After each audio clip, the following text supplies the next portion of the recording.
Hola, buen día, ¿cómo están? Hoy vamos a hablar sobre el dolor lumbar o lumbalgia.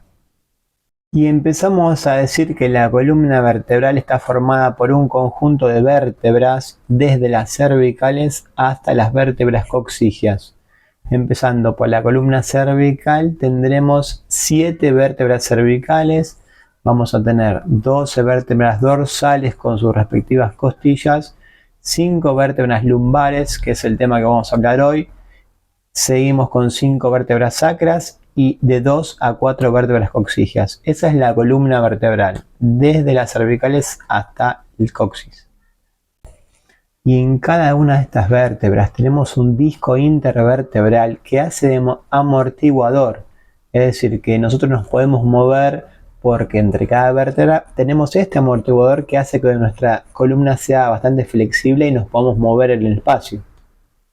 Este conjunto vértebra, disco intervertebral y la vértebra de abajo, eso se llama unidad funcional. Digamos que la columna entera, su unidad funcional es este conjunto de elementos entre la vértebra y el disco intervertebral.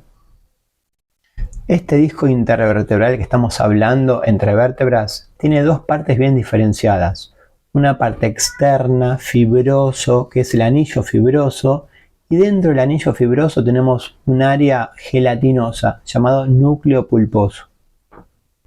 El correcto funcionamiento de esta unión entre vértebra y disco intervertebral es gracias a todo lo que está alrededor de esta vértebra, de esta unidad funcional, ya sea todo lo que es músculo, ligamento y todos los elementos que hacen a la estabilidad de la columna.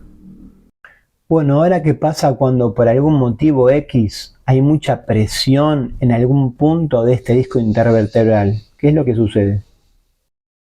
Bueno, lo que sucede es que este disco se va a deformar, se va a deshidratar, va a perder altura y se va a deformar.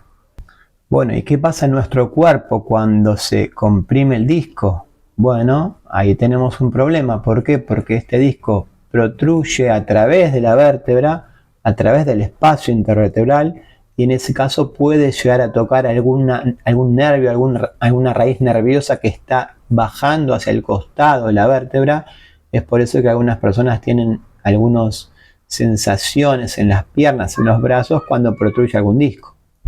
Con mis pacientes siempre doy el mismo ejemplo del alfajor. Vos agarrás un alfajor, lo comprimís más de un lado que del otro, el dulce de leche protruye a través del alfajor y eso pasa lo mismo con nuestro cuerpo, con nuestro disco. Bueno, y muchos pensarán que es el peso el responsable de la protrusión discal, que es la mayor causa, pero no. El peso no es la mayor causa de una protrusión discal. Hay otros factores mucho más importantes que el peso.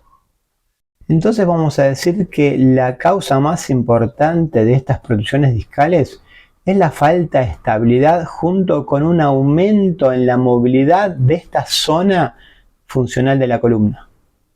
Lo que lesiona una vértebra no es el peso, la fuerza, la cantidad de kilos, sino que cómo cae esa fuerza en qué punto del disco. Eso es lo que lesiona el disco y lo hace protruir.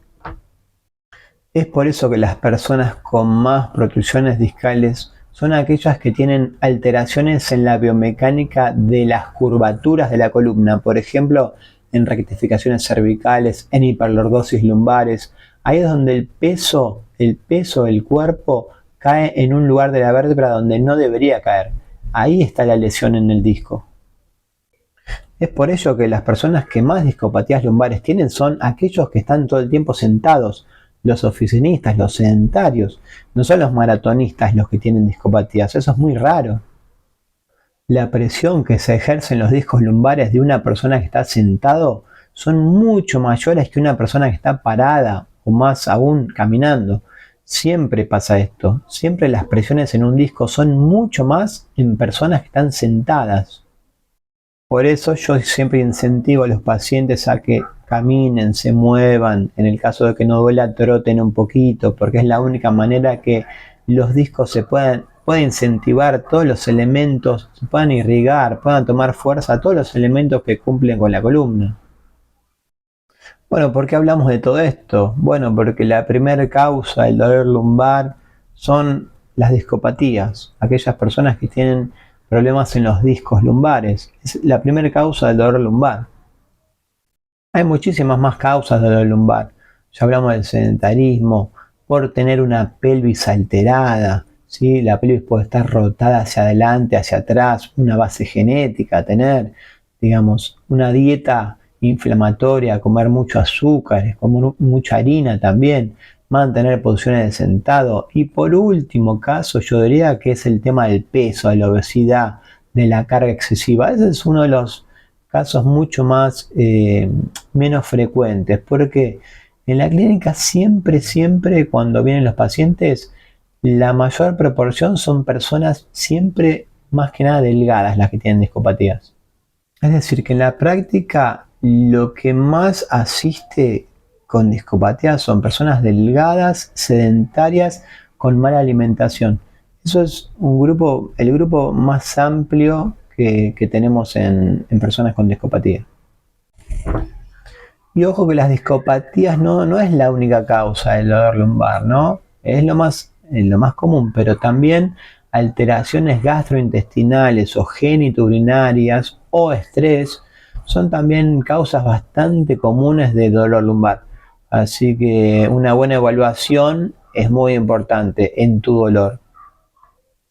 Y en los próximos videos, bueno, vamos a hablar de ayudarte, cómo vencer el sedentarismo, cuáles son las posiciones que te ayudan, no te ayudan, cómo mantener un hábito saludable. Así que bueno, seguí viendo los videos, compartilo con alguna persona que lo necesite. Por favor, suscríbete a mi canal, dale like y pronto nos estamos viendo de nuevo.